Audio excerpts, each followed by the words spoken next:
अस्सलाम वालेकुम students, I am Jain Tabassum और आप लोग देख रहे हैं ज़ैन अकेडमी चैनल।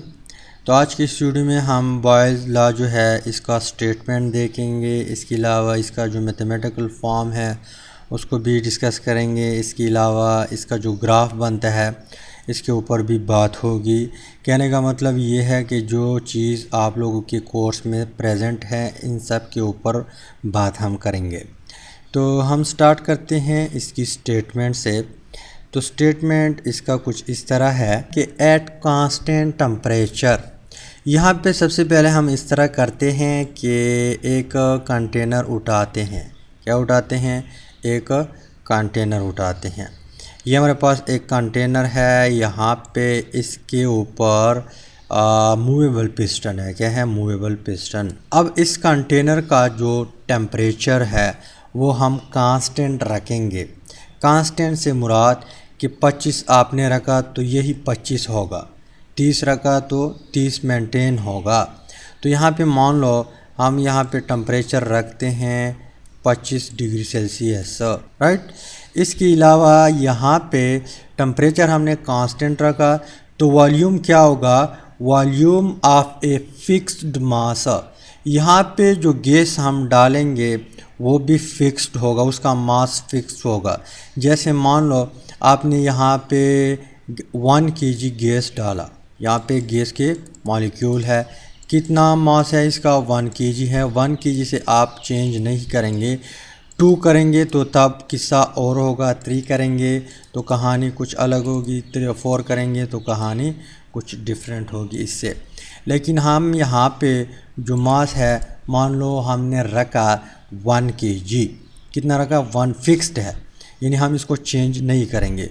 तो volume of a fixed mass of a gas is inversely proportional to the pressure applied on it. यहाँ पे जब हम प्रेशर लगाएंगे कि इन्वर्सली रिलेशन का मतलब ये है कि जब हम प्रेशर लगाएंगे तो यहाँ पे हमने क्या किया? प्रेशर लगाया। जैसे प्रेशर लगाया तो ज़ाहिर सी बात है कि वॉल्यूम कम होगा। क्या होगा? कम होगा वॉल्यूम। ये जो पिस्टन है ये यहाँ पे आ जाएगा और सारे मॉलिक्यूल यहाँ पे पहुँच जाएंगे। तो जितना आप प्रेशर जो है इंक्रीज़ करेंगे उतना वॉल्यूम घटेगा। यानी इन्वर्सली रिलेशन से मुराद कि प्रेशर इंक्रीज़ करेंगे तो वॉल्यूम घटेगा। इसके अलावा प्रेशर डिक्रीज़ करेंगे तो वॉल्यूम बढ़ेगा। इन्वर्सली रिलेशन का मतलब ये है। तो ये है इसका स्टेटमेंट। उम्मीद करता हूँ इसकी समझ आई होगी। अब हम आते हैं इसका जो मैथमेटिकल फॉर्म है उसकी तरफ, और वहाँ पर भी हम इस तरह एग्ज़ाम्पल देखते हैं। तो मैथमेटिकल फॉर्म इसका कुछ इस तरह है कि V जो है V हमारे पास क्या है? प्रेशर है। V is inversely proportional to pressure. यहाँ पे हमने प्रेशर इंक्रीज़ किया तो वॉल्यूम घटा।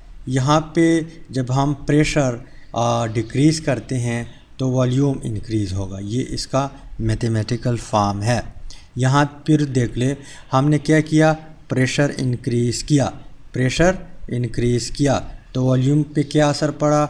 वॉल्यूम घटा। यहाँ पे इन्वर्सली रिलेशन है, एक को ज़्यादा करने से दूसरा घटेगा, राइट। तो यहाँ पे प्रेशर इंक्रीज़ किया, वॉल्यूम घटा। अगर वॉल्यूम इंक्रीज़ हुआ तो प्रेशर जो है वो डिक्रीज़ होगा। यहाँ पे जब आप वॉल्यूम इंक्रीज़ करेंगे पिस्टन यहाँ से जाएगा।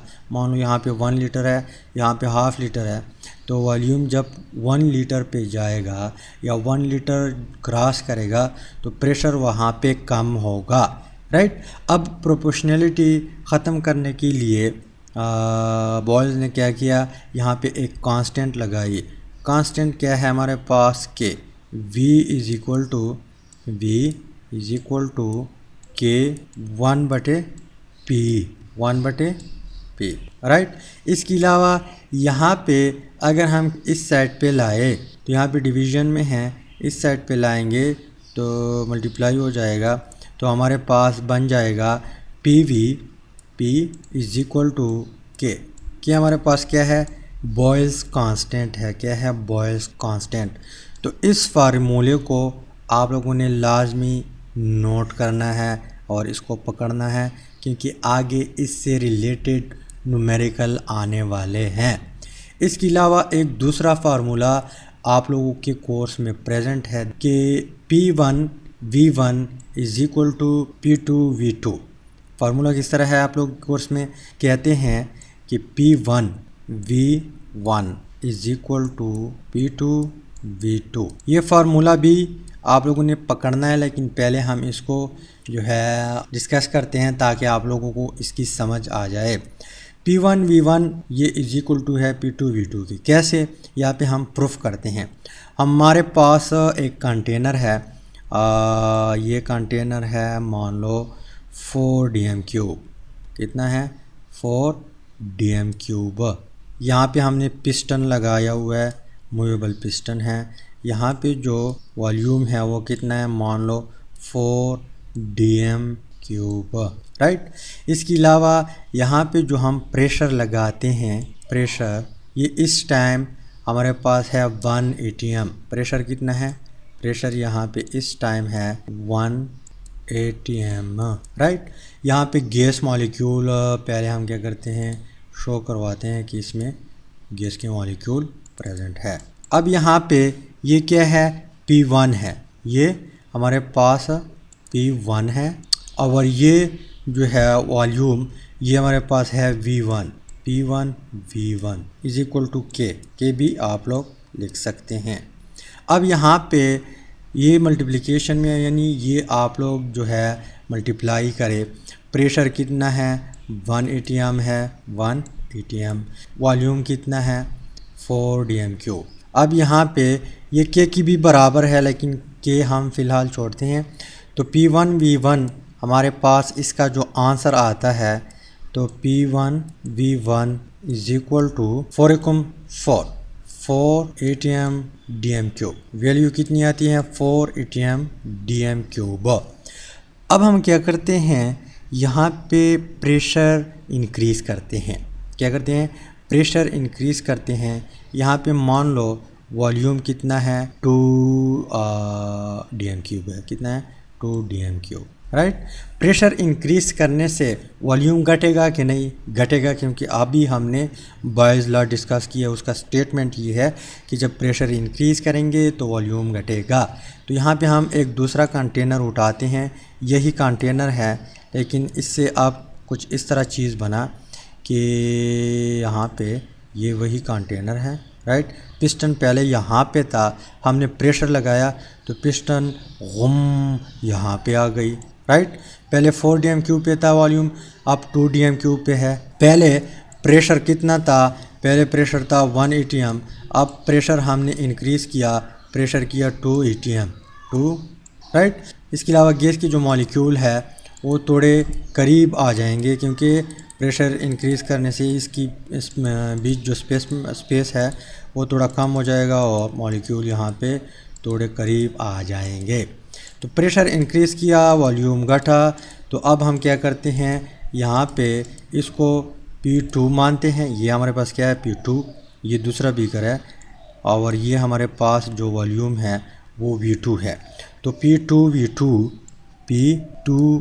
V2 is equal to pressure कितना है? 2 atm, राइट। इसके अलावा वॉल्यूम कितना है? 2 dm क्यूब, राइट। तो अब यहाँ पे 2 दूने 4, तो P2 V2 is equal to 4 atm dm cube.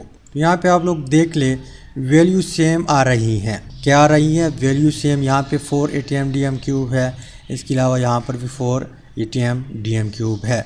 तो हम यहाँ पे इस तरह लिख सकते हैं कि P1 V1 is equal to P2 V2। इसके अलावा इस तरह भी लिख सकते हैं कि अगला जो प्रेशर है और वॉल्यूम है वो P3 V3 कर सकते हैं कि ये भी इक्वल है। इसकी जो वैल्यू आएगी वो भी इतनी होगी। मज़ीद जाए प्रेशर इंक्रीज़ करे, वॉल्यूम घटेगा। प्रेशर जो है अगर डिक्रीज़ करना चाहते हैं तो वॉल्यूम बढ़ेगा। तो यहाँ पे वैल्यू सेम आ रही है, कांस्टेंट आ रही है। इसी वजह से यहाँ पे P1 V1 is equal to P2 V2 is equal to P3 V3 यहाँ पे हमने प्रूफ किया। यहाँ पे हमने क्या किया? प्रूफ किया। इसके अलावा ये फार्मूला भी आप लोग पकड़े, क्योंकि इससे भी न्यूमेरिकल आ सकते हैं। दो फार्मूले हो गए यहाँ पे। इसके अलावा यहाँ पे अगर के की हम बात करें P1 V1 is equal to के, तो ये वैल्यू के बराबर आती हैं, यानी के is equal to 4 ATM DM3।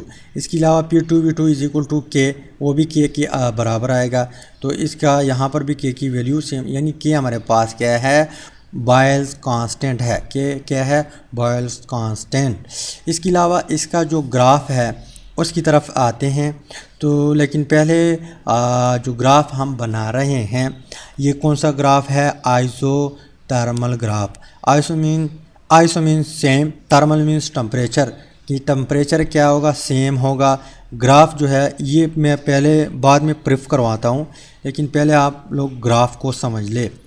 तो यहाँ पे हमारे पास ये क्या है, वाई एक्सिस पे हम वॉल्यूम लेते हैं और एक्स एक्सिस पे हम प्रेशर लेते हैं। प्रेशर को मैं शॉर्टकट पी से रिप्रेजेंट करता हूँ, वॉल्यूम को शॉर्टकट मैं वी से रिप्रेजेंट करता हूँ। अब इसका क्या मतलब, यहाँ पे 1 ATM, यहाँ पे 2 ATM, यहाँ पे 3 ATM प्रेशर है, 4 ATM, यानी यहाँ पे जाएंगे इस साइड पे तो प्रेशर इंक्रीज़ होगा। इसके अलावा ऊपर जाएंगे तो वॉल्यूम 1 DM3, यहाँ पे DM3 मैं नहीं लिखता, लेकिन 1 DM3, 2 DM3, राइट, 3 DM3 और 4 DMQ वगैरह वगैरह। अब यहाँ पे जब प्रेशर कम होगा तो वॉल्यूम ज़्यादा होगा, क्योंकि स्टेटमेंट और मैथमेटिकल फॉर्म भी यही कहता है। वॉल्यूम क्या है, कम है, सॉरी प्रेशर कम है, वॉल्यूम ज़्यादा होगा, तो वॉल्यूम यहाँ पे ज़्यादा होगा। वॉल्यूम क्या होगा, यहाँ पे ज़्यादा होगा। ग्राफ कुछ इस तरह आएगा, ग्राफ कुछ इस तरह आएगा। यहाँ पे मैं फिर बनाता हूँ। यहाँ पे आप लोग देख ले, वॉल्यूम कम है, सॉरी प्रेशर कम है, वॉल्यूम ज़्यादा है। जैसे हम प्रेशर इंक्रीज़ करते हैं, प्रेशर यहाँ पर भी मैंने आप लोगों को बता दिया, प्रेशर के ऊपर हम फोर्स लगा के प्रेशर इंक्रीज़ करते हैं, यहाँ पे वॉल्यूम घटेगा। तो वो प्रेशर यहाँ पे है कम है, मीन्स प्रेशर क्या है, कम है। यहाँ पे ग्राफ में देख ले, प्रेशर कम वॉल्यूम ज़्यादा। जैसे जैसे यहाँ पे हम इस तरफ जाएंगे प्रेशर इंक्रीज़ होता जाएगा। यहाँ पे इंक्रीज़ होने से वॉल्यूम घटता रहता है, घटता रहता है, घटता रहता है, घटता रहता है, और एक टाइम ऐसा आ जाता है कि मज़ीद प्रेशर इंक्रीज़ करने से मज़ीद वॉल्यूम नहीं घटेगा। क्योंकि यहाँ पे मान लो ये बीकर है, बीकर, इसमें मूवेबल पिस्टन लगा हुआ है, तो प्रेशर लगा के एक टाइम यहाँ पे आएगा कि मज़ीद यहाँ पे गैस कंप्रेस नहीं होगा, क्योंकि उसके जो मॉलिक्यूल है वो इतने करीब होंगे कि मज़ीद उसको आप प्रेस नहीं कर सकते, कंप्रेस नहीं कर सकते। तो यहाँ पे फिर ग्राफ क्या आएगा, ग्राफ सीधा जाएगा मज़ीद। अगर प्रेशर इंक्रीज़ करेंगे तो वॉल्यूम मज़ीद नहीं घटेगा, मज़ीद नहीं घटेगा। अब यहाँ पे इसको आइसोथर्मल ग्राफ क्यों कहते हैं? इसको आइसोथर्मल ग्राफ इसलिए कहते हैं क्योंकि यहाँ पे हम टेम्परेचर जो है सेम रखें। Iso means same, thermal means temperature, temperature हम सेम रखेंगे। इसके अलावा अगर टेम्परेचर चेंज किया तो ये ग्राफ नहीं बनेगा। मान लो ये T1 है, T1 टेम्परेचर पे हम करते हैं, मान लो 20 डिग्री सेल्सियस है, 30 है, जो भी है। मान लो हमने यहाँ पे टेम्परेचर T1 कितना माना, 10 डिग्री सेल्सियस मान लिया। इसके अलावा जब यहाँ पे मैं T1 लिखता हूँ, T1 दूसरे टेम्परेचर पे 20 पे हम टेम्परेचर इंक्रीज़ करते हैं। क्या करते हैं, टेम्परेचर इंक्रीज़ करते हैं। तो यहाँ पे ग्राफ कुछ इस तरह आएगा कि इस ग्राफ से अलग होगा, बाकी इसी तरह होगा। इस ग्राफ से अलग इसलिए होगा क्योंकि टेम्परेचर इंक्रीज़ करने से जो गैस के मॉलिक्यूल है उसकी काइनेटिक एनर्जी ज़्यादा होगी। तो वॉल्यूम यहाँ पे कम है, यहाँ पे ज़्यादा है। गैस की काइनेटिक एनर्जी ज़्यादा होगी, इसकी बीच स्पेस भी ज़्यादा होगा, यानी वहाँ पे टेम्परेचर इंक्रीज़ करने से वॉल्यूम इंक्रीज़ होता है। तो यहाँ पे पहले 1 DM³ वॉल्यूम था, लेकिन टेम्परेचर इंक्रीज़ करने से यहाँ पे जो वॉल्यूम है वो भी इंक्रीज़ हुआ, वो भी क्या हुआ, इंक्रीज़ हुआ। बाकी टेम्परेचर सॉरी ग्राफ जो है इसी तरह आएगा, पर इस एरिया में, यानी जिस तरह यहाँ पे ग्राफ बना है सेम इसके ऊपर नहीं आएगा, ग्राफ यहाँ पे थोड़ा ऊपर जाएगा, क्योंकि यहाँ पे मज़ीद इस पॉइंट पे वॉल्यूम कम नहीं कर सकते अगर प्रेशर इंक्रीज़ भी करे, क्योंकि यहाँ पे आपने टेम्परेचर इंक्रीज़ किया, गैस के मॉलिक्यूल की काइनेटिक एनर्जी ज़्यादा हो गई, काइनेटिक एनर्जी ज़्यादा होगी तो इसका वॉल्यूम बढ़ा तो मज़ीद आप इसको कम नहीं कर सकते। तो ये T2 मान ले। इसके अलावा T3 30 डिग्री सेंटीग्रेड मीन्स कि हम इंक्रीज़ करते हैं टेम्परेचर को, तो ग्राफ इसी तरह बनेगा पर इससे ऊपर होगा। इससे क्या होगा? इससे ऊपर होगा। क्यों ऊपर होगा? क्योंकि हमने जब मज़ीद टेम्परेचर इंक्रीज़ किया तो मज़ीद वॉल्यूम बढ़ा, उससे आगे नहीं जाता, नीचे वॉल्यूम नहीं जाता। ये जब हम चार्ल्स लॉ डिस्कस करेंगे, चार्ल्स लॉ पढ़ेंगे तो वहाँ पर भी आप लोगों को पता चल जाएगा। तो यहाँ पे T1, T2, T3, तो कहने का मतलब ये है कि इस तरह ग्राफ को हम आइसोथर्मल ग्राफ कहते हैं। इसके अलावा इससे क्वेश्चन भी आ सकता है कि T1, T2, T3 पे वॉल्यूम कहाँ पे ज़्यादा होगा। जैसे मान लो आपको ऑप्शन दे दिया कि T1 है, T1, T2, T3, तो यहाँ पे किस टेम्परेचर पे वॉल्यूम ज़्यादा होगा। तो यहाँ पे हम आंसर दे सकते हैं कि T3 की जो वॉल्यूम है वो ग्रेटर देन है इसके अलावा T2 से, और T2 का जो वॉल्यूम है वो ग्रेटर देन है T1 से, राइट। क्योंकि यहाँ पे आप लोग देख लिए वॉल्यूम यहाँ पे सबसे ज़्यादा है, फिर इसका ज़्यादा है, फिर इसका। इसके अलावा डिक्रीजिंग आर्डर भी पूछ सकता है कि वॉल्यूम कहाँ पे कम है, तो T1 का वॉल्यूम सबसे कम, फिर 2 का कम, फिर 3 का कम। तो यहाँ पे हम बॉयज़ लॉ ख़त्म करते हैं, क्लोज़ करते हैं वीडियो को। इंशाल्लाह नेक्स्ट वीडियो में हम चार्ल्स लॉ डिस्कस करेंगे। उम्मीद करता हूँ वीडियो की समझ आई होगी। अगर वीडियो की समझ आई है तो वीडियो को लाइक करें, शेयर करें, चैनल को सब्सक्राइब करें। Finally thanks for watching.